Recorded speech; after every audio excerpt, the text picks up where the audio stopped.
Israël a mené des frappes ce dimanche sur des positions du djihad islamique à Gaza. Une nouvelle attaque quelques minutes seulement après l'entrée en vigueur d'une trêve avec le groupe armé palestinien. En Ukraine, 4 nouveaux cargos chargés de céréales ont pu quitter ce dimanche des ports de la mer Noire. À Zaporijia, la centrale nucléaire a été la cible de nouveaux tirs.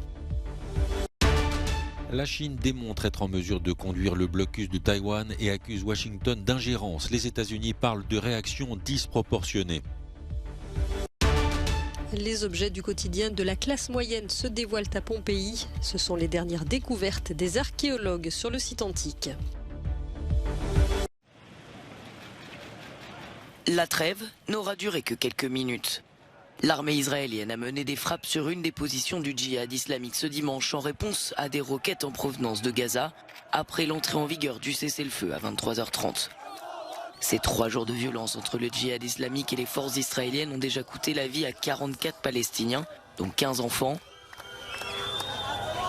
Avant ces nouvelles attaques, de nombreux Palestiniens sont descendus dans la rue pour célébrer l'accord proposé par l'Égypte plus tôt dans la journée.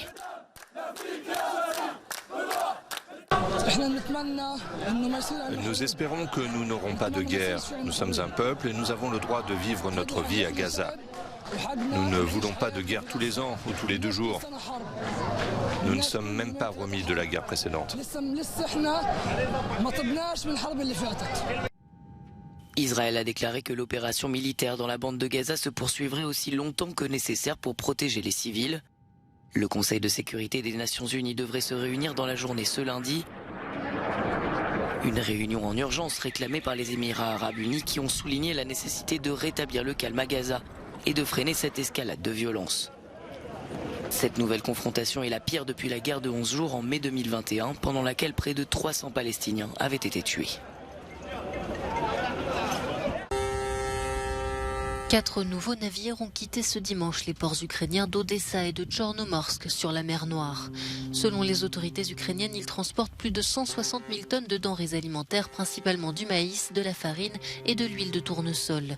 2 navires ont pour destination la Turquie, un autre doit se rendre en Chine et le dernier en Italie.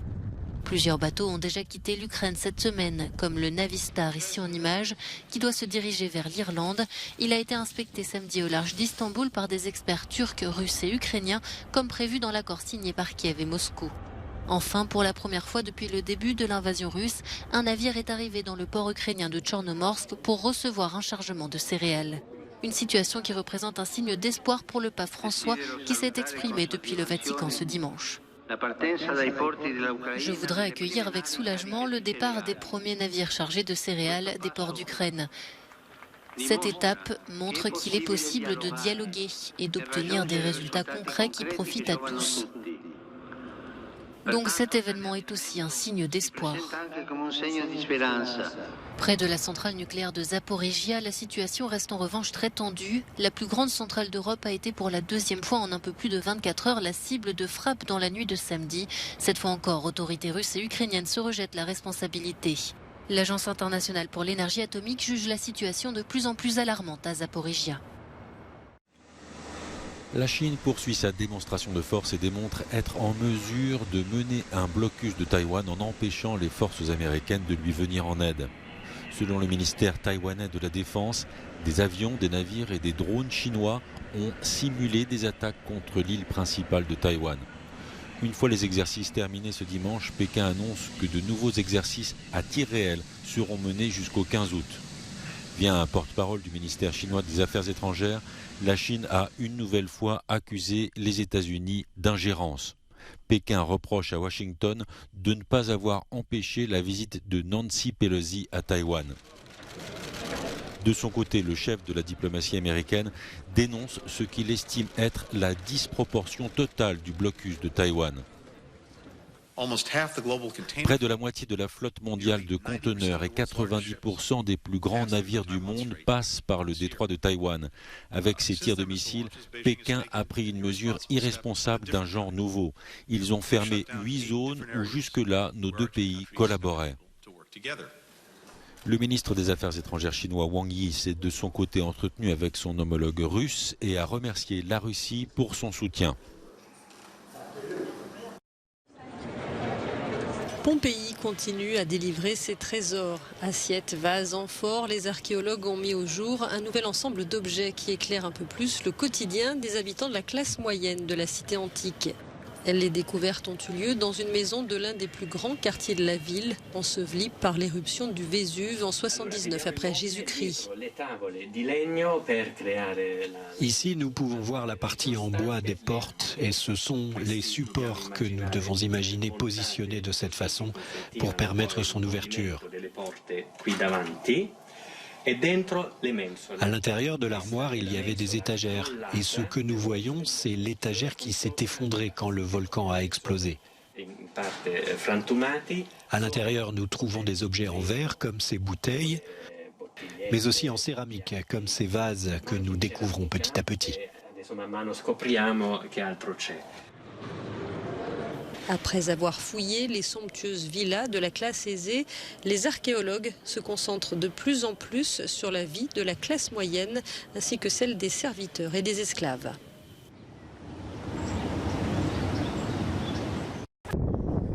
Si l'Europe est frappée depuis plusieurs semaines par une intense vague de chaleur, au Lesotho, petit pays africain entièrement enclavé dans l'Afrique du Sud, il fait actuellement suffisamment froid pour skier.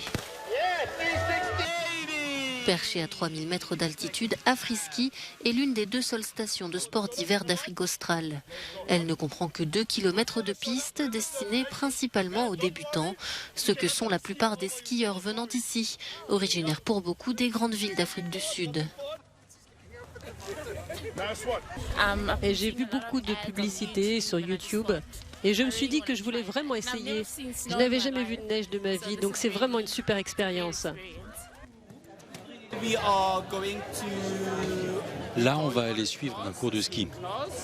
Et puis après, on va juste jouer dans la neige, prendre des photos sympas et profiter au mieux de notre temps ici. La station est ouverte durant tout l'hiver austral de début juin à fin août. L'enneigement naturel étant faible, il est essentiellement assuré par des canons à neige.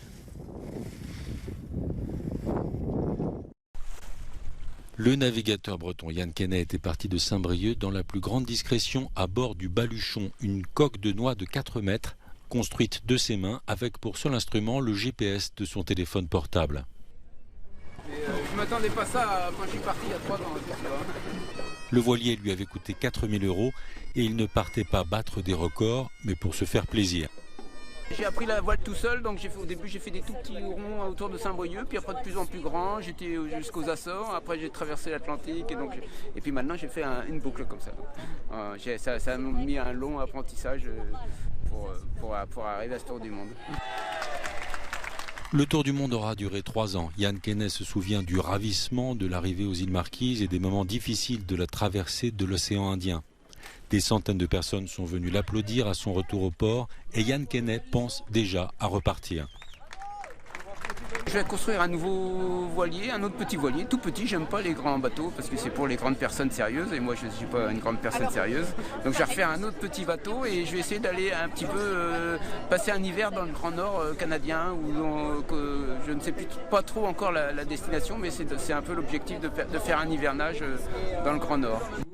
Avant de reprendre le large, Yann Kenney va publier le récit de son voyage. Le livre est intitulé « Le tour du monde avec mon baluchon » et il sera publié en novembre. Il enchaîne les victoires et remonte dans le classement. L'Italien Francesco Bagnaia a remporté en Grande-Bretagne son 2e Grand Prix d'affilée. Il grimpe ainsi à la 3e place du championnat de MotoGP. Son rival, le Français Fabio Quartararo, n'est arrivé qu'à la 8e place, mais il reste malgré tout en tête du classement général. Déception également pour un autre Français, Johan Zarco, parti en pole position, mais qui a chuté au 5e tour et a dû abandonner. Francesco Bagnaia a profité de cette chute pour remonter dans la course. Il a fini par devancer l'Espagnol Maverick Viñales et l'Australien Jack Miller, arrivés respectivement en 2e et en 3e position.